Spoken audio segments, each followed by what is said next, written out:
El primer hecho de la causa que tienen que saber es que todas las centrales biológicas tienen un potencial de reposo. Existe una diferencia de potencial entre el aspecto externo a la membrana y el aspecto interno.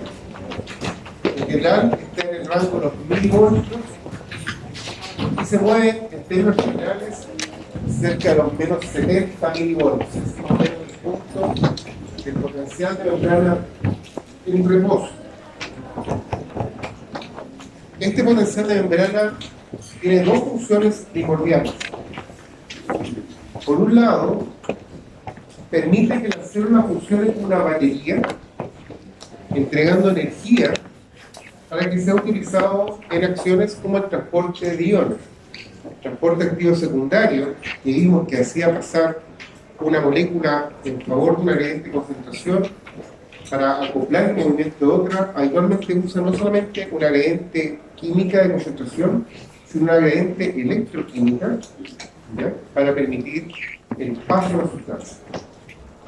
Y en células excitables, como las neuronas y el músculo, este potencial de membrana es crítico para transmitir señales dentro de distintos aspectos, de distintas áreas de la célula. Así que lo que vamos a ver durante esta clase va a ser cómo se genera el potencial de membrana y cómo se genera brevemente el potencial de acción. Lo primero que tenemos que saber es que los líquidos extracelulares e intracelulares son electroneutros. En otras palabras, contienen la misma cantidad de aniones y cationes. Por ejemplo, dijimos que el sodio era muy abundante en el exterior, ¿no es cierto? Teníamos 145 milivalentes de sodio por litro en el exterior, versus unos 3 milivalentes por litro en el interior. Por el contrario, el potasio es muy abundante en el interior.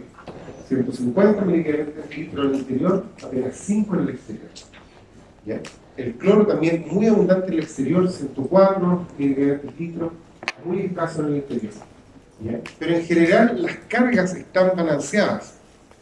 En el interior tenemos harto potasio, pero también tenemos hartas proteínas. Las proteínas tienen carga negativa.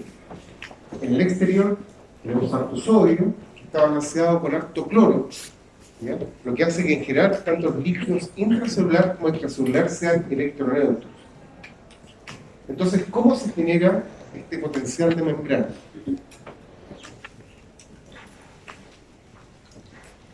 Cuando nosotros discutimos en la primera parte de la primera clase, ¿no es cierto?, la difusión, consideramos, ¿no es cierto?, el movimiento de partículas osmóticamente activas pero no cargadas. Cuando agregamos la carga eléctrica, agregamos un nuevo punto de dificultad o una nueva variable a considerar.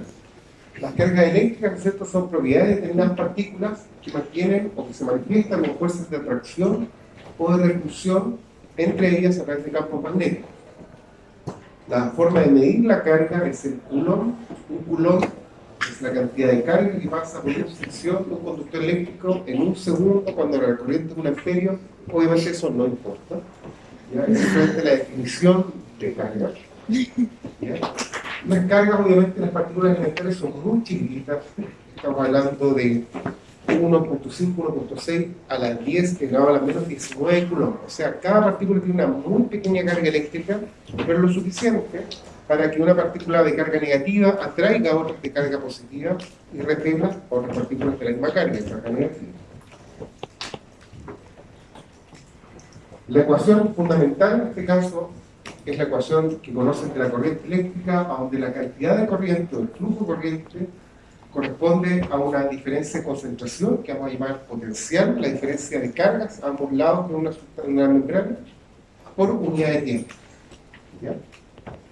Fíjense que es esencialmente la misma ecuación que hemos venido viendo en las últimas dos clases, ¿cierto? Flujo es una diferencia de concentración por tiempo. Entonces, cuando tenemos un circuito hidráulico, nosotros vamos a tener acá una diferencia de nivel de altura, que es la que genera el potencial, cae el agua, hace mover el motor, y eso, ¿no es cierto?, a través de la bomba respondemos al sistema. En el caso de la corriente eléctrica, la diferencia de potencial va a ser una diferencia de cargas a ambos lados, en este caso de un capacitor. Y la membrana plasmática es un capacitor. Un capacitor, un condensador, es un componente eléctrico que es capaz de almacenar carga. ¿Ya? Los capacitores están formados por superficies conductoras separadas por un medio no conductor. Entonces, dos placas metálicas separadas por aire es un capacitor. La membrana esencialmente es lo mismo. Tenemos todas las cabecitas polares, ¿no es cierto?, que sabemos que están cargadas eléctricamente, por lo tanto son polares, ¿no es cierto?, que pueden conducir corriente. Tenemos las colitas hidrofóbicas, que no son polares, no conducen corriente. Y tenemos las cabecitas por el otro lado, que sí son capaces de conducir carga eléctrica. Así que esencialmente este sándwich es el mismo capacitor que tenemos cuando hacemos un capacitor de metal. Vamos a ver cómo funciona el capacitor en la membrana.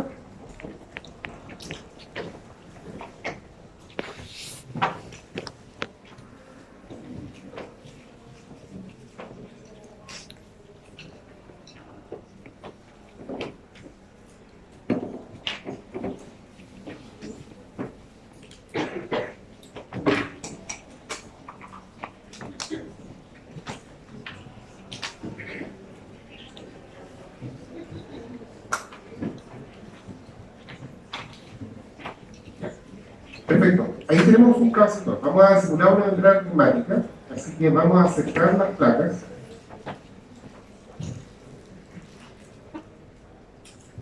El área obviamente depende dependiendo del área, la cantidad de carga que puede almacenar, pero eso no nos interesa en este momento.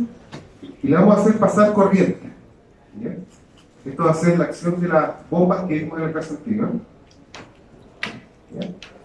En el capacitor, las bombas, las cargas positivas se van a acumular en la placa superior, no pueden pasar a través hacia abajo porque no hay un espacio de conducción, y las cargas negativas se van a acumular en el lado opuesto, no pueden pasar hacia arriba porque hay un espacio de no conducción, que no conduce, en este caso es aire, pero vamos a tener cómo se cargan la placa anterior y la placa inferior. La gracia del capacitor es que si yo desconecto la batería, la placa sigue cargada. Le voy a poner una bombilla, ¿ya? La bombilla va a ser una bomba que use este potencial electroquímico, cualquiera. Por ejemplo, esta puede ser la membrana mitocondrial, la bombilla vendría a ser la F1F0, la que hace la membrana mitocondrial. Entonces, misma cosa, voy a hacer funcionar mi cadena transportadora de electrones, voy a cargar mi capacitor. Tengo cargada mi membrana mitocondrial, desconecto la cadena transportadora de electrones porque está cargada y el sistema, y voy a activar F1 F0. F1 F0 va a generar energía y va a disipar el potencial que había en mi capacitor. Así que la gracia de las membranas plasmáticas, bueno, ahí tiene la simulación para que puedan explorarla a gusto en la casa. ¿Ya? Es que nuestra membrana plasmática es esencialmente un capacitor. En el interior de la célula hay muchas proteínas. Las proteínas tienen carga negativa y como son tremendas moléculas, ellas no pueden difundir a través de la membrana. Por lo tanto, las proteínas cargan el interior de la membrana con una carga negativa. El líquido intercelular es electroneutro, pero justo por dentro de la membrana se acumulan cargas negativas. Eso va a atraer cargas positivas desde el exterior, tales como el sodio. ¿Ya? Y el sodio se va a pegar al lado externo de la membrana, atraído por las cargas negativas de su interior. Para que exista esto, tenemos que tener una conductancia baja a potasio. Existe un canal de pérdida de potasio, que lo que hace es sacar potasio de a poquito del interior de la célula, en favor del gradiente, ¿no es cierto? Hay mucho potasio en el interior, hay poco en el exterior, lo que hace que salga potasio. La sodio-potasio de peasa también ayuda, está botando, ¿no es cierto?, 3 sodios al exterior, está metiendo solamente 2 potasios, por lo tanto está sacando más cargas positivas de las que está metiendo al interior de la célula.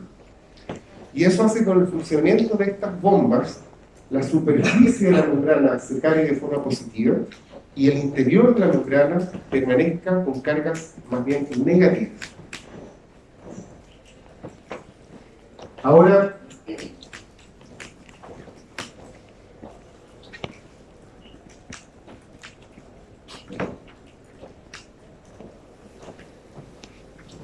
Las cargas como yo no compensadas positivas se acumulan en el exterior de la membrana y las cargas de las proteínas se acumulan en el interior y eso genera la carga negativa. Cosa muy importante, esto solamente está ocurriendo en el capacitor propiamente. ¿Bien? No está ocurriendo en el líquido extracelular ni en el líquido intracelular. Si uno mide, ¿no es cierto?, el líquido es electroneutro. No hay carga. La carga se produce solamente en el capacitor, que es la membrana plasmática. ¿Ok? Cuando vimos en la primera clase la difusión, nos preocupamos del gradiente de concentración. Dijimos que, por ejemplo, el sodio se movía a favor de una gradiente de concentración porque hay mucho más sodio en el exterior que en el interior de la célula. Por lo tanto, si yo abro un canal, va a entrar a chorro el sodio desde el exterior al interior. La parte que habíamos omitido es que el sodio, como tiene carga positiva, además entra más ávidamente al interior porque el interior de la membrana tiene carga negativa. Por tanto, no solamente se mueve a favor de un gradiente de concentración, sino también se mueve a favor de un gradiente de carga. Por el contrario, si yo abro un canal de potasio, el potasio va a salir de la célula por una gradiente de concentración. Hay mucho más potasio en el exterior de la célula que en el interior. Perdón, en el interior de la célula que en el exterior. Va a salir a favor de un gradiente de concentración. Pero la carga de la membrana es positiva al exterior de la célula, lo que va a hacer que el potasio tenga menos fuerza para salir del exterior hacia el exterior de la célula, porque si bien se mueve a favor de un gradiente de concentración, se mueve en contra de un gradiente de carga. Entonces, cuando uno considera el flujo de iones, tiene que considerar dos factores. Por un lado, la diferencia de concentración y por otro lado, el gradiente eléctrico. Entonces, el sodio es muy abundante en el exterior de la célula y muy escaso en el interior de la célula. El interior de la célula es negativo, el exterior de la célula es positivo.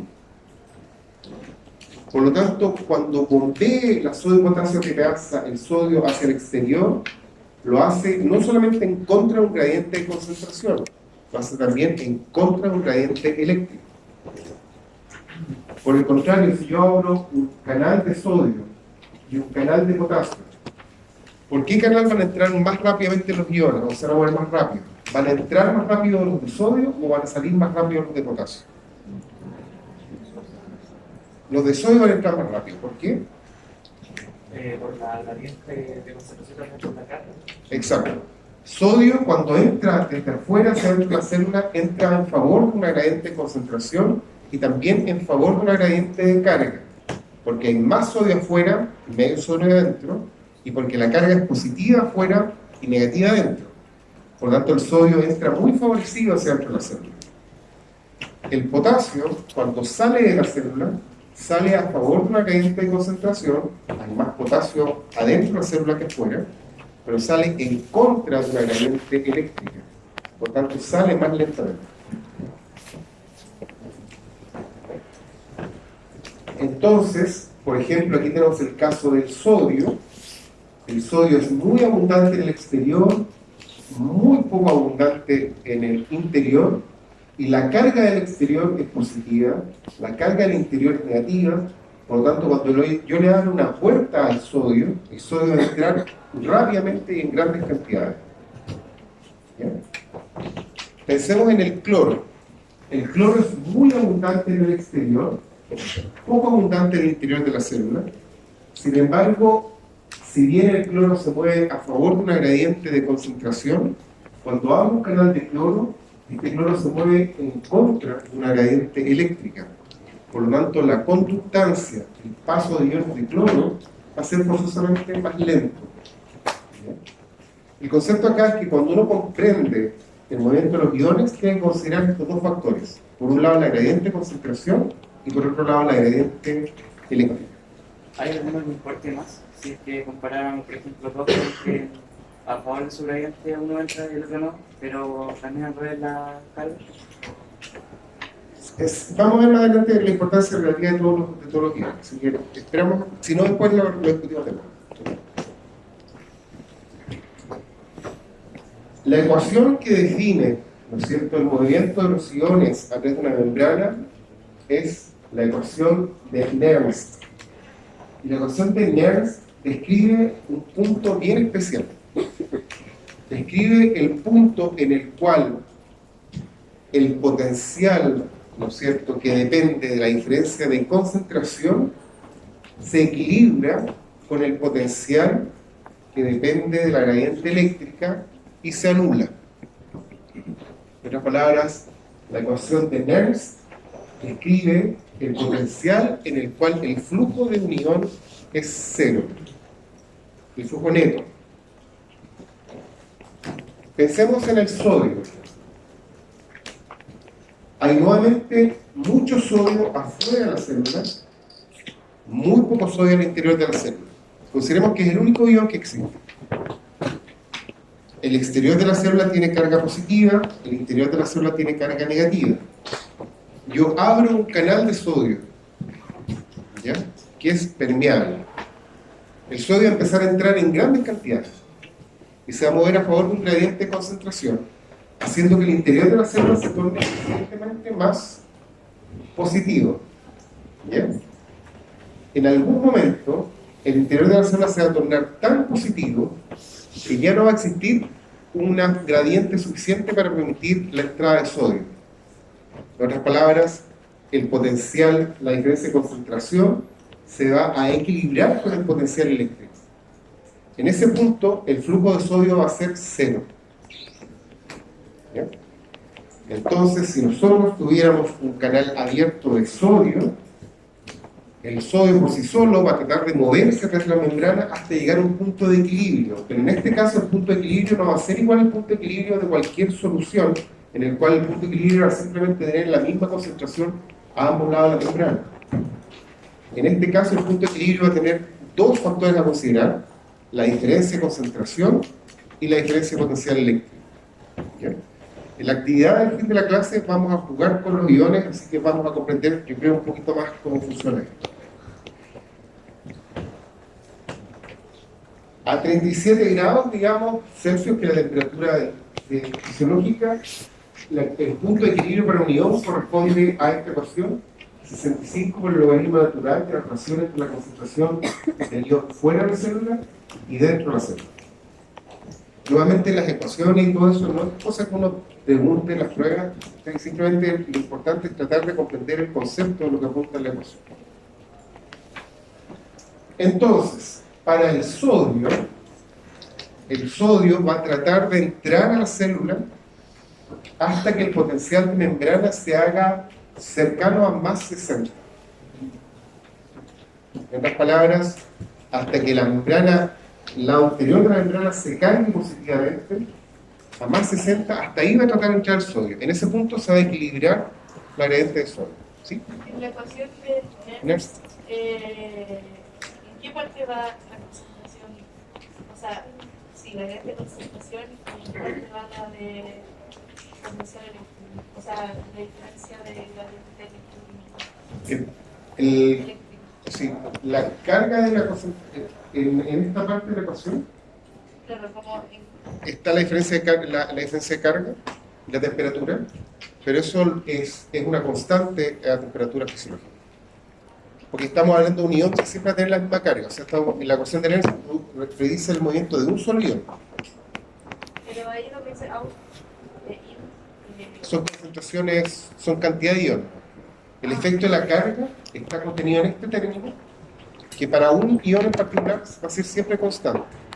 Siempre va a ser, la ecuación la calculamos para cloro, por lo tanto hablamos de la conductancia asumiendo que todos los iones tienen la misma carga negativa. La ecuación la calculamos para sodio, todos tienen la misma carga positiva. No estamos pensando en una ecuación que prediga el comportamiento de la membrana completa. ¿Es dependiente de temperatura? Es dependiente de temperatura, porque obviamente a mayor temperatura, mayor movimiento browniano, más facilidad para difundir. ¿Ya? Así que obviamente la ecuación de Nernst tiene diferentes valores a diferentes temperaturas. La temperatura es 0 Kelvin, el movimiento de iones es 0 porque no hay movimiento browniano. Entonces, para cada ion va a ser una distinta constante. Exactamente. Para cada ion vamos a tener un diferente punto de equilibrio en Nernst. ¿Cuál es la relación entre el valor que me arroja la ecuación de Nernst con la temperatura. Aumenta la temperatura, aumenta el valor de calor. En condiciones fisiológicas no importa, porque nuestro cuerpo se mueve, ¿no es cierto?, a áreas muy bajas. Al aumentar la temperatura, en general va a aumentar el rango en que se obtiene el equilibrio. ¿Ya? El equilibrio se va a obtener automáticamente si está a 0 grados. No hay flujo de iones a 0 grados. Pero claro, eso es importante para el físico, digamos, para nosotros es una constante. ¿Ya? Entonces, ¿qué quiere decir esto? Quiere decir que si yo tuviera una membrana que tuviera solamente canales de sodio, esa membrana tendería a equilibrarse con un potencial de membrana de más 60. Porque si hubiera solamente canales de sodio, entraría el sodio abundantemente al interior de la célula, atraído por una gradiente de concentración y una gradiente electroquímica, hasta que el potencial de membrana fuera más 60, y en ese punto la carga interior sería tan alta, la carga positiva, que ya no permitiría entrar más iones sodio. Para el potasio, el potencial de equilibrio es de menos 80, vamos. ¿Qué quiere decir eso? Que si yo tengo una membrana que solamente conduce iones potasio, los iones potasio van a tratar de salir de la membrana, o sea, del interior de la célula hacia el exterior de la membrana, hasta que la membrana alcance este valor. ¿Ya? Después de alcanzar un valor de menos 89, ¿no es cierto?, las cargas eléctricas al interior de la membrana van a ser tan negativas que van a retener los iones potasio dentro de la célula y no van a permitir que sigan saliendo. ¿Se acuerdan que decíamos que el potencial de membrana en reposo en la célula era cerca de menos 70? ¿A cuál potencial de equilibrio se parece más? Al de potasio. Por lo tanto, en base a eso, ¿qué tipo de conductancia creen que tiene la membrana plasmática en reposo? ¿Qué ion se mueve en la membrana plasmática en reposo en condiciones normales? Potasio. El potasio. La membrana plasmática en reposo tiene conductancia a potasio. Tiene canales de pérdida de potasio que permiten que salga potasio del interior de la célula, que el interior de la célula se torne levemente negativo, hasta un punto cercano al punto de equilibrio de potasio, en el cual el interior ya es tan negativo que no permite que más iones se arranquen del interior de la célula. Por eso, el potasio es tan importante para mantener el potencial de reposo de una célula. Y en los experimentos mentales que vamos a hacer en la tarea, vamos a ver el efecto del potasio y cómo puede alterar severamente la función de la membrana. Entonces, el potencial de equilibrio corresponde a la diferencia de voltaje, ¿no es cierto?, al potencial en el cual se alcanza el equilibrio electroquímico para un ion. Yo tengo un potencial de equilibrio para el potasio, tengo un potencial de equilibrio para el sodio, tengo un potencial de equilibrio para el cloro. El potencial de reposo, por el contrario, es la diferencia de voltaje entre el interior y el exterior de la membrana plasmática en reposo, y corresponde al flujo de muchos iones diferentes, sodio, potasio, cloro, etc. Lo que nosotros sabemos es que en general, en la membrana en reposo, el flujo predominante es un flujo de potasio. Por ende, el potencial de reposo de una célula se acerca mucho al potencial de equilibrio del potasio. ¿Ya? ¿Estamos bien hasta ahora? ¿Sí? Y les dije que esta clase era cabezona, pero créanme que con esto, como digo, terminamos con los niños. Esta es la última vez que vamos a ver membrana en el curso. Entonces, en el potencial de reposo hay flujos de calcio, de potasio, y de sodio, mucho menos sodio, mucho más potasio en general. ¿Ya? Cuando yo abro, ¿no es cierto?, y depolarizo la célula, ¿no es cierto?, abro canales de sodio que permiten que entre el sodio al interior de la célula, haciendo que el interior de la célula se haga más positivo. Y para volver a la condición basal, yo tengo que sacar potasio para restaurar rápidamente la electronegatividad del medio, y luego la bomba de potasio TPasa tiene que restaurar esto a condiciones basales, mover de vuelta el potasio que salió hacia el interior de la célula, mover de vuelta el sodio que entró hacia el exterior de la célula para restaurar la condición normal. Todos estos canales iónicos corresponden a proteínas integrales de la membrana que transportan iones y agua, de acuerdo a sus gradientes, y son, partiendo, selectivos. Tienen un filtro de selectividad que permite que solamente ciertos iones con cierto volumen, ¿no es cierto?, sean capaces de pasar por el canal. Y son extremadamente rápidos. Se abren y se cierran en algo así como 0.1 a 0.5 milisegundos. El canal típico, por ejemplo, un canal de potasio, puede ser así, tiene además una puerta de inactivación. Entonces el canal va a poder abrirse o cerrarse rápidamente gracias a ese dominio proteico que puede ocluir la salida del canal en pocos milisegundos. Un poco respondiendo a la pregunta de una de sus compañeras, todos estos canales tienen una altísima capacidad de transporte.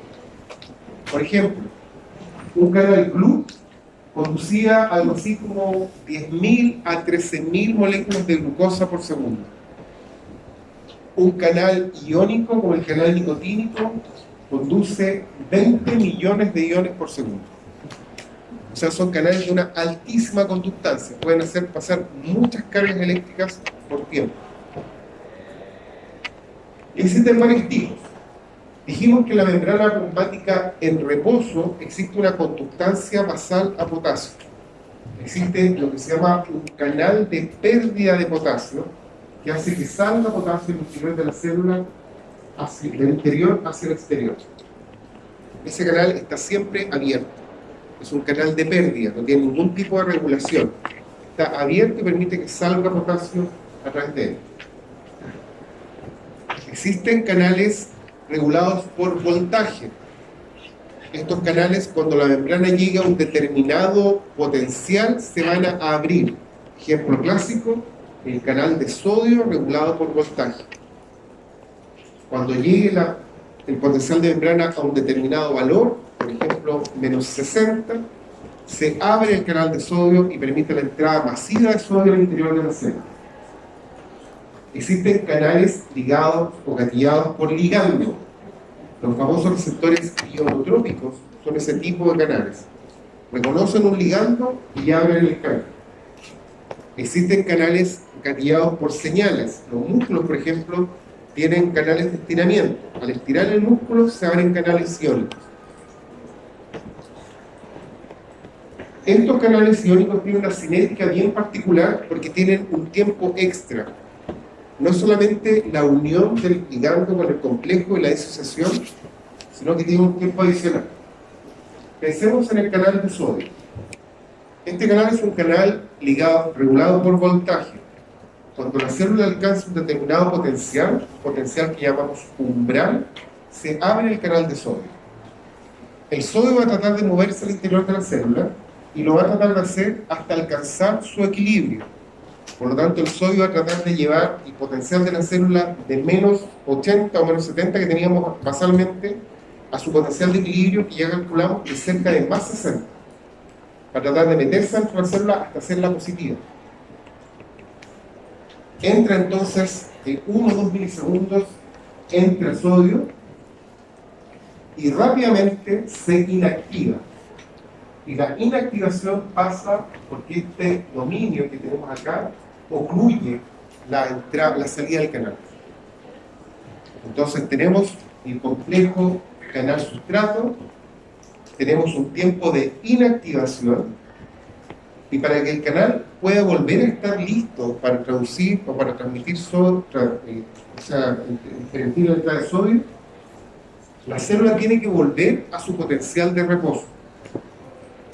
Si la célula no vuelve al potencial de reposo, el canal queda inactivado. Esto es muy importante que lo comprendan bien, ¿sí?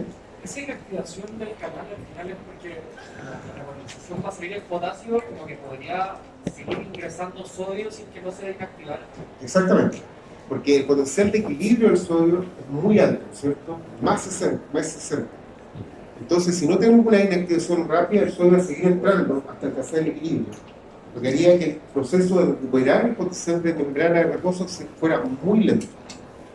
Así que esto permite la entrada de un chorro de sodio, dijimos, no sé, 20 millones de iones por segundo, ¿no? Un chorro de sodio, pero rápidamente lo detengo porque lo que interesa es que entre para causar una señal, no que se quede entrando sodio en vez de la célula permanentemente depolarizada. O sea que fisiológicamente el sodio nunca debería alcanzar el equilibrio. Y si lo alcanza por fracciones de segundo porque rápidamente es corregido eso.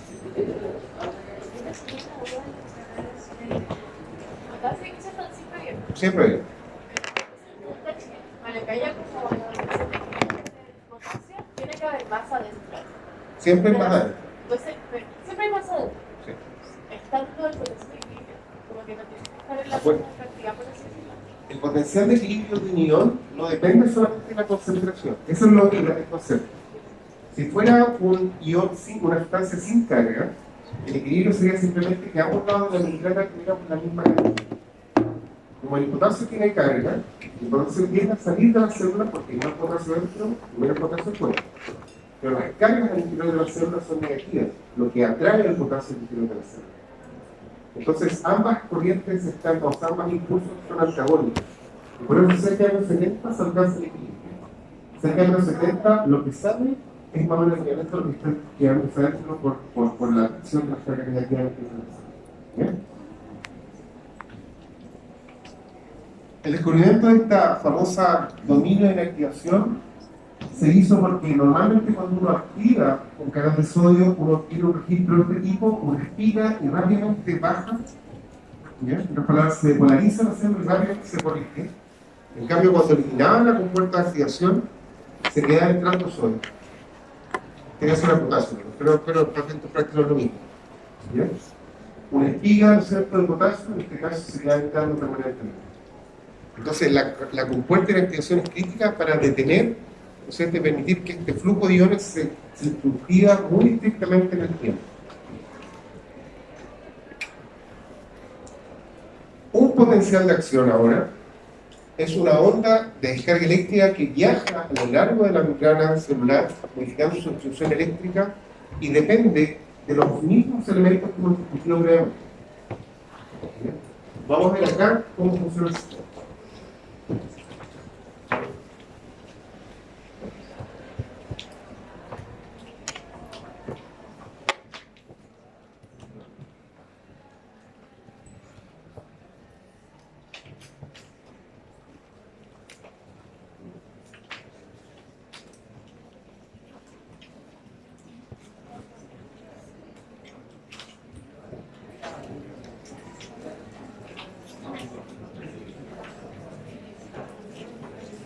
Lo que tenemos acá,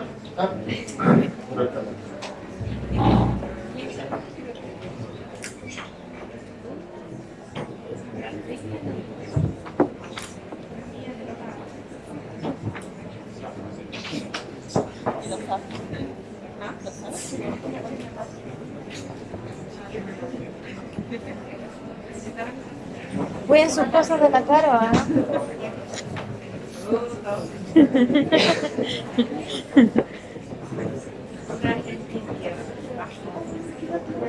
ya. Lo que tenemos acá es una neurona. ¿Ya? Estos canales que están puestos ahí en naranjo corresponden a la conductancia basal a potasio. Ustedes se fijan que normalmente están saliendo, estos poquitos de acá son potasio, están saliendo, como se llaman estos iones potasio, lentamente hacia el exterior. Lentamente porque si bien están favorecidos por la gradiente de concentración, están moviéndose en contra de la gradiente eléctrica, porque al ser más negativo el interior de la célula tiende a retener el potasio en su interior. Acá también hay representado un canal de pérdida de sodio, también hay cierto flujo de sodio en la membrana plasmática en reposo, ¿ya? Pero el más importante, el flujo más importante de reposo es el potasio. Yo voy a hacer avanzar un potencial de acción, ¿sí? Es lento porque la diferencia entre menos 70 y menos 90. Exactamente. Estamos cerca del potencial de equilibrio. Entonces voy a hacer pasar un potencial de acción. El potencial de acción va a ser que en el momento en que el potencial de acción alcance estos canales, el voltaje, ¿no es cierto?, alcance el potencial umbral en el cual se abre la conductancia a sodio. ¿Qué es lo que va a pasar apenas yo abro un canal de sodio? Va a entrar. Va a entrar una gran cantidad de sodio. ¿Qué va a hacer cuando entra una gran cantidad de sodio con el interior negativo de mi célula? Se vuelve positivo. Lo va a tornar positivo levemente y en proporción el exterior se va a tornar más negativo. No es que se muevan cargas negativas, sino que simplemente el interior se va a tornar más positivo en referencia. Porque se van a mover cargas positivas del exterior al interior. Para compensar eso, voy a tener que sacar cargas positivas del interior y voy a sacar cargas positivas a través de canales de potasio. Los canales de potasio, cuando en este tiempo, van a estar favorecidos tanto por una gradiente de concentración como una gradiente electroquímica. ¿Por qué? Porque voy a tener más potasio en el interior que el exterior, y cuando el interior de la célula se torne más positivo, eso va a expulsar el potasio hacia el exterior de la célula, permitiendo que vuelva a la condición basal, eléctrica, no iónica. La condición iónica normal la voy a tener que recuperar a través de la sodio-potasio ATPasa, que va a sacar el exceso de sodio del interior de la célula hacia el exterior de vuelta y va a volver a meter el potasio que pulsé hacia el interior. Y por eso necesitamos 100 a 200 ciclos por segundo de la sodio-potasio ATPasa, porque tenemos que estar compensando constantemente estos fluidos. Entonces vamos a hacer llegar el impulso eléctrico. En rojo están los canales de sodio, y fíjense que se abren los canales de sodio y empieza a entrar sodio, y se hace positivo, y rápidamente se abren los canales de potasio para restaurar la condición basal de la célula. ¿Quieren verlo de nuevo? Sí. Pero tenemos 5 minutos. Entonces, ahora Es bueno tenemos... este cerrado. Ay, qué aburrido. Clear, quizás. No sé, Sí, somos circulares. Fíjate en las cargas. Tenemos pero condición basal entonces. Interior de membrana más bien negativa, exterior de membrana con carga positiva. Los canales de sodio son los rojos. Los canales de potasio son los verdes. Voy a hacer llegar nuevamente el impulso eléctrico.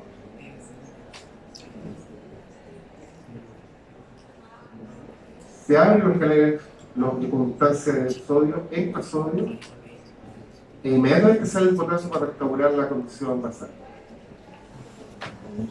¿por qué los canales de potasio igual como que salen y entra potasio? Porque va a depender del tiempo de potencial de acción hacia la carga exterior, el sentido del tipo de potasio por el canal eléctrico. ¿Sí?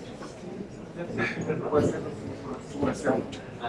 El flujo lento de la fósfora sí. ¿Y para qué existen esos canales de fuga de Para mantener el potencial de membrana. Necesitamos una corriente para cargar nuestro capacitor. Si no tenemos una corriente que cargue el capacitor, cada vez que disipamos la corriente porque usamos un cotransportador, por ejemplo, nuestro capacitor se empezaría a descargar. Pero no nos sirviría eso a un vaso de potasio, por ejemplo? La sodio de potasio aporta 2 a 3 milivolts. También aporta.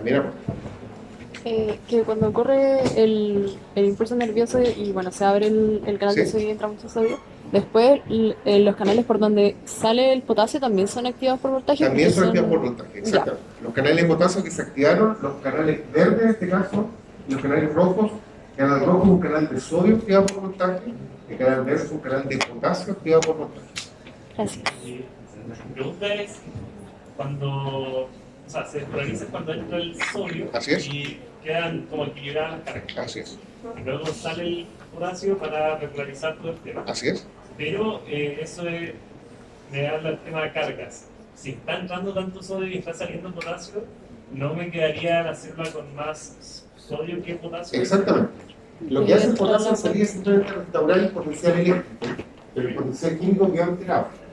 Para recuperar la condición química normal, lo que necesita la sodio y potasio que hace, que va a sacar el exceso de sodio al exterior de la célula y va a meter el potasio que saqué de vuelta en el interior, volviendo a la condición basal. ¿Ya? Así que como digo, también tienen el link la simulación, así que pueden ver, amplificar y hacer todas las cosas que quieran para ver el funcionamiento de esta neurona. ¿Ya? ¿Por qué el canal de sodio tiene como este dominio para bloquear y el de potasio no? En ambos tienen dominio para bloquear, digamos, pero esencialmente el sodio es más crítico, porque si yo dejara abierto el canal de sodio haría que un potencial se disparara hasta cerca de no 70. Sería muy difícil lograr la potencial. A más 70. Entonces, el canal de potasio es el que me restaura el potencial eléctrico y la bomba en la concentración. Exactamente. Y ese cambio en la bomba que te hace cuando hace la concentración hace que sea de 90 a 100 también. Claro, la sodio de potasio de grasa contribuye, digamos, a la diferencia de potencial que mido, porque en la potencial de reposo no solamente hay conductancia de potasio, que es la más importante, hay cierta conductancia de cloro, cierta conductancia de sodio, la acción de ácido potasio de grasa. Eso explica la diferencia entre lo teórico, que sería menos 79 si no me equivoco, y lo real, que es menos 9. Pero cuando sale el canal de potasio es más negativo que todo. Cuando se abre un canal de potasio, claro, el potasio trata de mantener el interior de la, o sea, trata de salir de la célula y hace que el interior de la célula se torne levemente más negativo. ¿Y eso cómo se resuelve con la bomba que te hace? Normalmente hay una salida de potasio constantemente, y por lo explicado compañero, eso es lo que mantiene el capacitor de la membrana cargado. Si no hubiera flujo de iones, se descargaría el capacitor. Necesitamos una corriente para mantener cargado el capacitor. Y en reposo, ¿quién impide que si llega a menos 90, no siempre está saliendo potasio? Depende de la célula realmente. Algunas, como digo, el potasio va saliendo constantemente, pero también hay un flujo de sodio basal que va a atender a secundariamente la función. Hay un flujo de cloro, está el sodio potasio grasa. Hay varios elementos que están construyendo el potencial de reposo. Perdón, sí. Bien.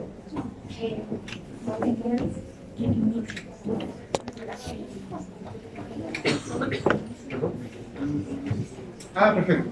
El concepto es que cuando activamos la neurona, ¿cierto? Como bien dijo su compañero, entró mucho sodio. Eso hizo que el interior de la célula se tornara más positivo. Para compensar este desbalance eléctrico, sacamos potasio.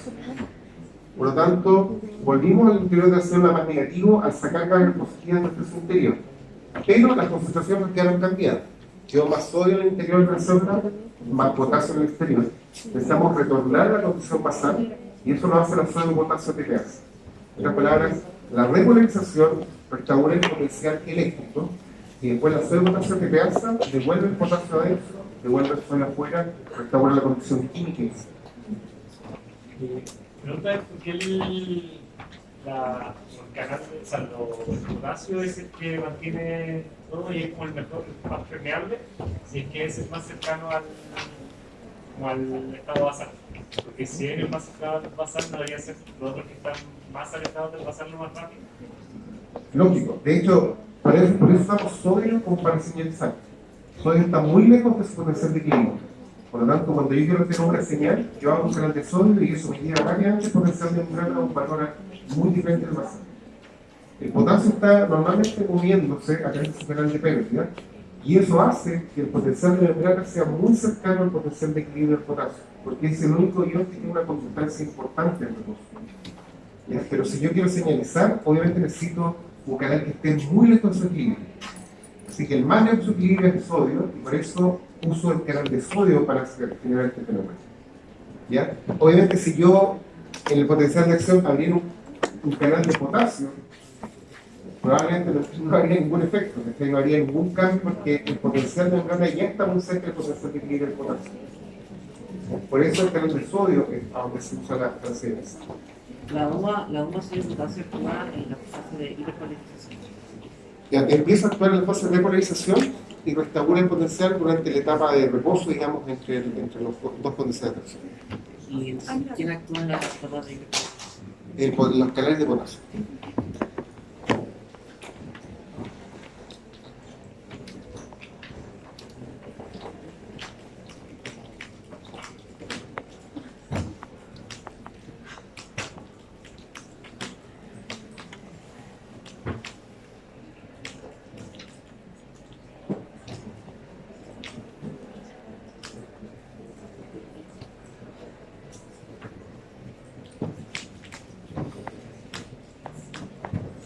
Entonces lo que estamos viendo acá es simplemente un registro aislado de una célula en la cual tenemos que llega el impulso eléctrico, ¿no es cierto?, o potenciales locales, y eso hace que la célula se depolarice hasta alcanzar el potencial umbral.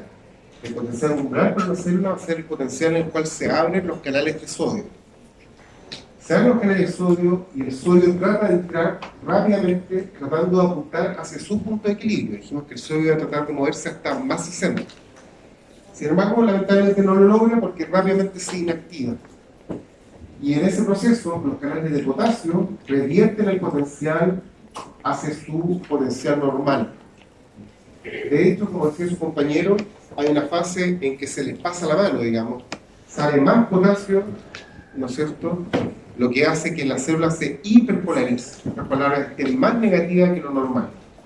Y lentamente, la sodio de potasio tereasa vuelve los equilibrios iónicos a la condición basal normal. Y eso lo está haciendo nuestras neuronas constantemente, nuestro corazón lo está haciendo por lo menos una vez cada segundo, incesantemente, desde que nacemos. ¿Cómo se origina el potencial de acción? ¿Cómo nace? Para partir un potencial de acción necesitamos depolarizaciones locales que alcancen el potencial umbral. ¿Perdón? ¿Por qué el sodio se hace llegar a la célula? Porque acuérdense que el sodio tiene una puertecita de inactivación. Entonces apenas se abre, al cabo de un par de milisegundos se inactiva el canal. Lo que Se inactiva aunque no llegue al aunque no llegue el potencial, se tapa. Y eso impide que llegue a su potencial de reposo. ¿Con qué valor nos quedamos de potencial de reposo y de potencial de umbral?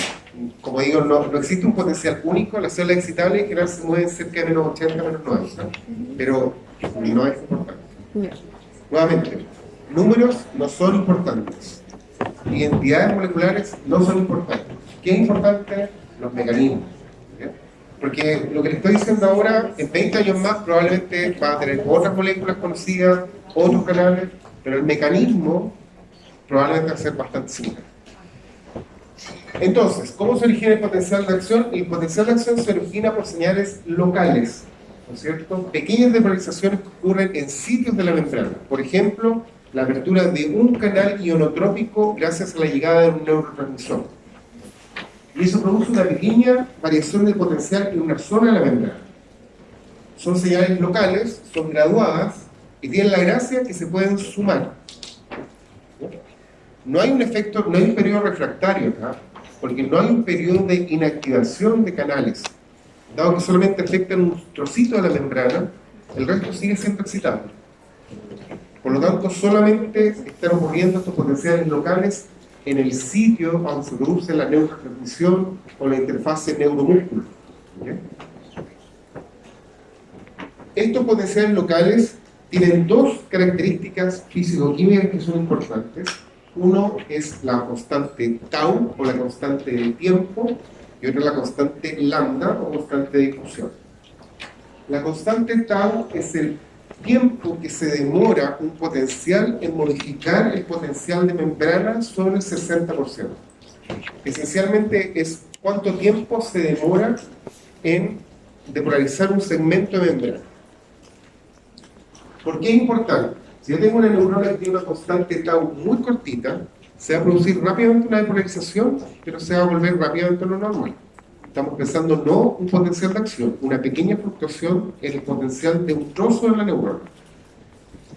Si mi constante tau es más larga, probablemente voy a demorar más en depolarizar, pero eso permite que varios estímulos que sean suficientemente seguidos en el tiempo se sumen y alcancen el umbral para gatillar un potencial de acción. Esto es lo que se denomina la característica sumativa de los potenciales locales. Cuando yo estoy pensando en neurotransmisión, en dos neuronas comunicándose, se produce, ¿no es cierto?, liberación de neurotransmisores desde la neurona presináptica hacia la postsináptica. Y cada neurotransmisor va a causar... cada neurotransmisor está causando, digamos, ¿no es cierto?, que entre sodio, por ejemplo, en un segmento de la placa postsináptica. Eso va a producir un potencial local. Si tengo mucho neurotransmisor, varias señales que se van sumando, eso puede alcanzar el potencial umbral, y alcanzar el potencial umbral se abre el canal de sodio y ahí tengo un impulso eléctrico que va a recorrer la totalidad de la neurona, tengo un potencial de acción. ¿Ya? Por lo tanto, una constante de tiempo larga le permite que se produzca la sumación. Una constante de tiempo corta probablemente no va a ser muy favorable para la sumación de los potenciales. La constante lambda es cuánto puede avanzar en el espacio este potencial electrotónico, cuánto se demora en disiparse, en otras palabras. ¿Ya? Tienen que considerar que el compartimento extracelular es muy grande. Por lo tanto, esta carga negativa temporal a la larga se va a ir disipando porque el líquido extracelular es electroneutro. Por lo tanto, el potencial eléctrico avanza solamente un porcentaje de la superficie de la neurona. Y solamente va a avanzar más en la medida que se produzcan estos cambios mayores cuando hay apertura de canales de sodio o de potasio. Así que la constante lambda nos dice cuánto avanza un potencial electrotónico. Mientras más grande la constante lambda, más va a avanzar el potencial electrotónico, más va a favorecer que estos potenciales locales se traduzcan finalmente en un potencial de acción. Estos son conceptos un poco más obtusos, digamos. Así que si alguien quiere saber más acerca de las propiedades eléctricas de la membrana, aquí hay un video que pueden realizar en sus casas con respecto a lo que se llaman las características electrotónicas o pasivas de la membrana y que explican más claramente lo que es el constante tau y la constante lambda, que son características simplemente de inicio del potencial de acción, los llamados potenciales locales. La constante lambda se puede ir sumando a medida que por ejemplo se va decreciendo al final. Así es, y eso lo vamos a ver más adelante. ¿Ya? Entonces, ¿cómo se produce la transmisión del potencial? ¿Ya? Perdón, esto es la diferencia entre un potencial de acción y un potencial local. El potencial local, como digo, solamente afecta parte de la membrana, es graduado y obviamente se va a sumar. Si tengo varios potenciales locales, puedo sumarlos hasta alcanzar a lograr un potencial de acción. ¿Ya? Son locales, no tienen periodo refractario porque simplemente afectan un porcentaje de la membrana. El potencial de acción, por el contrario, es todo o nada. Siempre va a ser igual. Una vez que se abre el canal de sodio, voy a tener un potencial de acción. No va a ser más grande ni más chico, siempre va a ser el mismo potencial de acción. ¿Ya? No se suman, tengo un umbral de gatillo, y en general se produce decremento en estos potenciales en el sentido que siempre que se activan van a ser iguales. ¿Ya? Obviamente, una vez que se active este proceso, voy a tener un segmento del tiempo en que la membrana va a estar hiperpolarizada y en ese momento va a ser mucho más difícil desviar otro potencial de acción y eso es lo que denomino el periodo refractario de la neurona. ¿Ya? Y si los canales de sodio están inactivados, va a tener también un periodo refractario absoluto. En ese caso, ningún estímulo va a ser capaz de causar nada porque si el canal de sodio está inactivado, no va a haber forma que se abra y eso no va a permitir de alguna manera la entrada de sodio. A diferencia del potencial local, el potencial de acción puede recorrer largas distancias. La acción de Hibia, por ejemplo, que es la acción más larga que se conoce, tiene más de 1 metro, ¿no es cierto? 1,5 metros, 1,2 metros más o menos, y es un solo axón que es capaz de transmitir un potencial de acción sin decremento importante desde el inicio de la neurona hasta la sinapsis.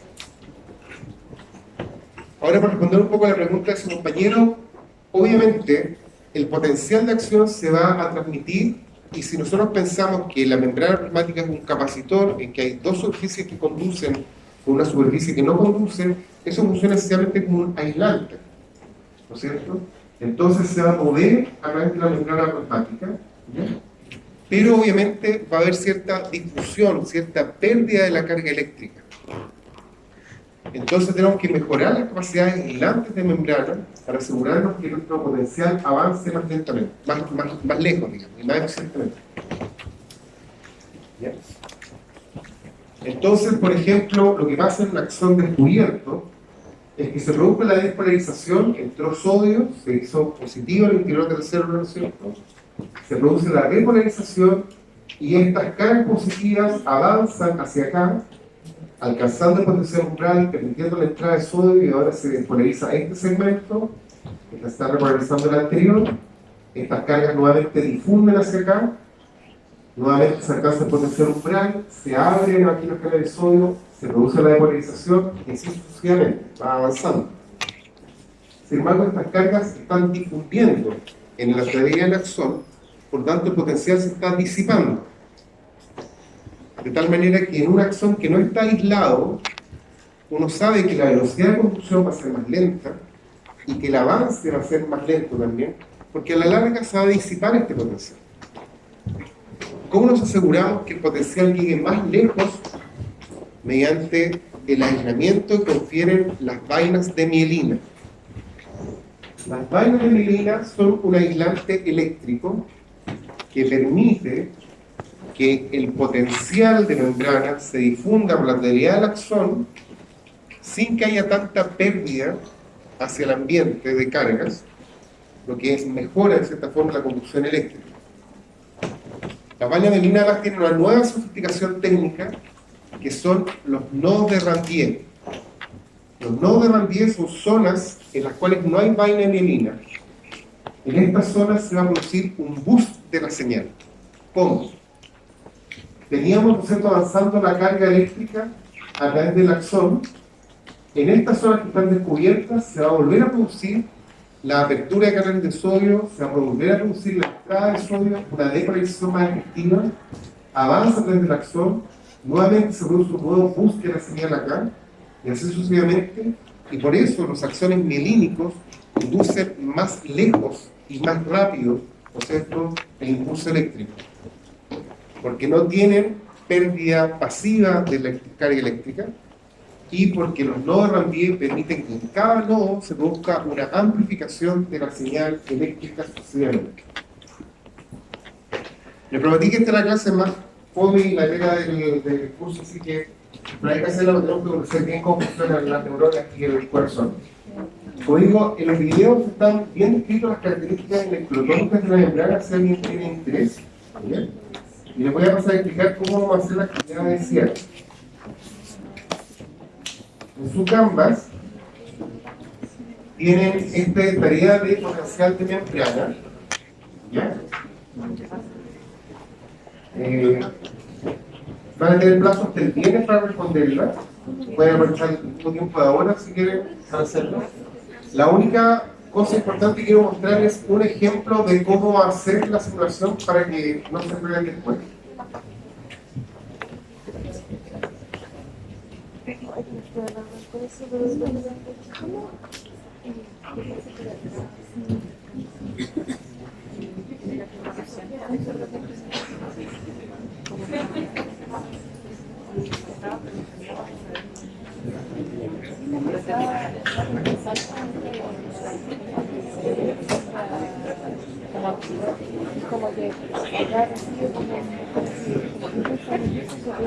Sí, según yo lo enseña mal como en el colegio.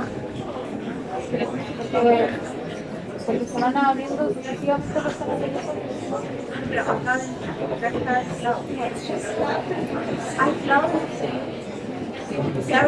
Este simulador es un simulador que hace una simulación de obstáculos y que solamente permite simular un ion a la vez. Obviamente, no permite simular más de un ion a la vez. Así que lo que van a tener que hacer ustedes, por ejemplo, para el sodio, va a ser poner la cantidad de sodio en el extracelular, no sé cuánto pusimos ahí en la idea, 140 por ejemplo, para poner la cantidad de sodio en el intracelular, 4. Son iones, obviamente, lo que vamos a hacer mover, y vamos a ver cómo se comporta. Fíjense que en condiciones basales la conductancia de sodio es nula, por lo tanto no tenemos un gran potencial. Y lo que vamos a hacer acá va a ser abrir el canal de sodio y vamos a ver qué es lo que pasa con la conductancia. ¿Sí? Fíjense cómo el sodio tiende a encontrar su potencial de equilibrio.